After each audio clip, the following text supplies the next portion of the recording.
ஹரிஷ் குட்டி எல்லாத்துக்கும் ஹாய் சொல்லுங்கள்.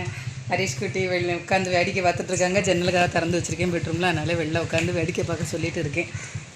ஆமாம், அவனுக்கிட்டேயே நான் இருக்கணுங்க, ஒரு வேலை செய்யக்கூடாது. ஆமாம். ஹரிஷ் குட்டி எல்லோரும் எப்படி இருக்கீங்க கேளு. எல்லோரும் எப்படி இருக்காங்க கேளு. ஹரிஷ் குட்டிக்கு அன்பான உறவுகள், என்னோட அன்பான உறவுகள் எல்லோரும் எப்படி இருக்கீங்க, நல்லா இருக்கீங்களா? அவங்க இன்றைக்கி வீடியோவாக போட்டுடலாம் அப்படின்னு தான். எந்த ஊர், உங்களோட நேட்டிவ் என்ன அப்படிலாம் கேட்டிருந்தீங்க. என்னோடய நேட்டிவ், நான் பிறந்து வளர்ந்தது எல்லாமே சுசீந்திரம் தாங்க. அபி அப்பாவுக்கு நாகர்கோவிலுங்க. எல்லாம் பக்கம் பக்கம் தான். என்ன தங்கம்மா, எங்கள் 2 பேத்துக்கு அதேமாரி வயசு வித்தியாசமும் ரொம்ப கிடையாதுங்க. ஒரு 2 வருஷம் கூட கிடையாது, 23 மாதம் தான் வச்சுக்கோங்களேன். அதுதான் எங்களோட வயசு வித்தியாசம். ஆனால் 2 பேரும் ஒன்றா தான் 12th முடித்தது, ஒன்றா தான் முடிச்சோன்னு வச்சுக்கோங்களேன். ஏன்னா இடையில அவங்க ஐடியில் போகணுன்னு நினச்சிட்டு 1 வருஷம் போகாமல் இருந்தனால அந்த இது. அதனால் எங்களுக்கு பெரிய என்ன சொல்கிறது, ஃப்ரெண்டு மாதிரி தாங்க நம்ம மேக்ஸிமம் இருப்போம். அந்த மரியாதை, வாங்க போங்க எல்லோரும் இருக்கும்போது அப்படி கூப்பிட்டுக்கிறதாங்க. மற்றபடிலாம் அவங்கள்ட்ட பேர் சொல்லி அப்படிலாம் தான் கூப்பிட்டுக்கிறதா. நான் எங்கள் அம்மா வீட்டில் எப்படி இருந்தேன்னா சேம் அதே தான். எங்கள் ஹஸ்பண்டுக்கிட்ட வீட்டில் அங்கேயே இருந்தது அப்படி தான். எங்கள் வீட்டுக்காரர்கிட்ட சொல்கிறேன் நான். கொஞ்சம் மாற்றம் அதெல்லாம் எதுவுமே இல்லைங்க. எனக்கு அப்படியே இருந்தனால என்னமோ ரொம்ப கஷ்டமாக இருக்குது எனக்கு. ஒவ்வொரு வீட்டிலவங்களும் ஹஸ்பண்டை கண்டு அப்படி பயப்படுவாங்க, அதெல்லாம் எனக்கு கிடையவே கிடையாதுங்க. அப்படிலாம் அவங்க அப்படி கிடையாது. அவ்வளோ ஃப்ரீடமாக தான் இருப்பாங்க, எதுவுமே இது பண்ண மாட்டாங்க. என்ன தங்கம்மா சிரிக்காம இருங்க, ஏதோ அம்மா சொல்கிறான்னு கேட்டு சிரிக்கிறான். ஏதாவது சொல்லணும்னு நினைப்பேங்க. இவனை பார்த்துட்டு இருக்கும்போதில் கான்சன்ட்ரேஷன் ஃபுல்லாக எனக்கு ஹரிக்கிட்டே இருக்குமா, நான் மறந்துடுவேன். இவனெலாம் நிறைய யோசித்தேன், என்னென்னலாம் சொல்லணும், இது சொல்லணும், அது சொல்லணும்னு நினச்சிங்க, மறந்துட்டேன். அப்புறம் வந்து மதுரையில், நாங்கள் சென்னையில் ஒரு 8 வருஷம் இருந்தாங்க. கல்யாணம் ஆன ஒரு 2 வருஷம் இங்கே தான் இருந்தோம். அப்புறம் வந்து சென்னையில் ஒரு 8 வருஷம் இருந்தோம். அப்புறம் சென்னைக்குலேருந்து ஊருக்கு வந்து போகிறதுக்கெலாம் கொஞ்சம் கஷ்டமாக இருந்துச்சு.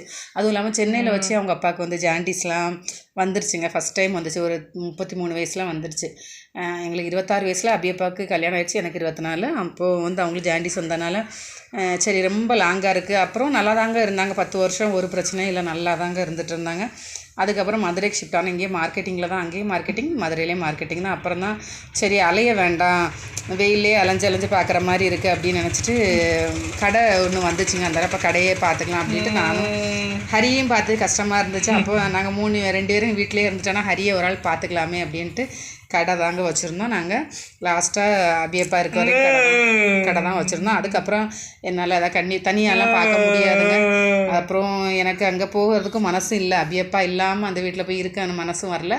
அங்கேயும் நாங்கள் வாடகை வீடு தாங்க, சொந்த வீடெலாம் ஒன்றும் கிடையாது. அதனால் சரின்ட்டு போக மனசுலாம் வந்துட்டு அப்புறம் அம்மா வீட்டில் தான் ஒரு 2 வருஷம் இருந்தோம். அம்மா வீட்டில் இருந்துட்டு அப்புறம் இங்கே பொருளெல்லாம் எடுத்து இங்கே வேறு வீட்டில் போட்டோனாங்க. அவ்வளோ திங்ஸ் எல்லாம் நாசமாயிடுச்சு அவ்வளோமே. அப்புறம் சரி இது சரிப்பட்டு வராதுன்னு சொல்லிட்டு நாங்கள் அப்புறம் சுசீந்திரத்தில் வீடு பார்த்து நாங்கள் இங்கே வந்தோங்க. என்னம்மா என்ன செல்லம்மா, ஏன் சுக்கார். அப்புறங்க அபி வந்து MBA பண்ணிகிட்ருக்கா, அவளையும் பற்றி கேட்பீங்க. MBA பண்ணிகிட்ருக்கா. ஆனால் அவளோட படிப்பு செலவெல்லாம் அவள் பார்ட் டைம் ஜாப் பார்த்துறாங்க, ஃபுல்லாகவே அவள் பே பண்ணுவாள். வலிக்கு மக்களை ஏன் சுக்கார் தங்கம்மா, ஏன் சுக்கார். இப்போ நீ எல்லாத்திலையும் பேசிகிட்டு இருக்க, நீ பேசுறியா வந்து அம்மாவை கிண்டல் பண்ணிகிட்ருக்க, தலையாட்டி கிண்டல் பண்ணிகிட்ருக்க. ஏன் உட்காந்து அம்மா என்னெல்லாம் பேசுகிறேன்னு பாரு. எனக்கு நிறைய மறந்துடுவேங்க. என்ன இவனை வச்சுக்கிட்டு அம்மா அவனுக்கு என்ன நான் கிட்டேயே இருக்கணுங்க, ஒரு வேலை செய்ய விட மாட்டான். நான் நைட்டே தூங்குறதுக்கு என்ன 3 மணி தாங்க தூங்கினேன். வீடெல்லாம் க்ளீன் பண்ணிவிட்டு அப்புறம் ப்ளவுஸ்லாம் கட் பண்ணதெல்லாம் கட் பண்ணி வச்சுட்டு, ஏன்னா இவனை வச்சுருங்க பாருங்கள், ஒன்றுமே என்ன செய்ய விட மாட்டான். அதனால எல்லாம் கட் பண்ணி வச்சுட்டு அதுக்கப்புறம் தாங்க நான் படுத்தேன். 3:30 கிட்ட படுத்தேன்.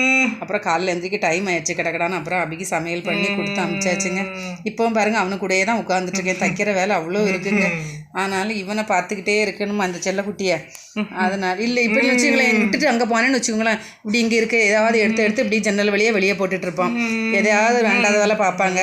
ஆமாம், சும்மாலாம் இருக்க மாட்டான், சும்மாவே இருக்காது இந்த பிள்ளை. சேட்டை பண்ணிக்கிட்டே இருப்பாங்க இந்த சேட்டைக்குட்டி. அப்படி தானே தங்கம்மா.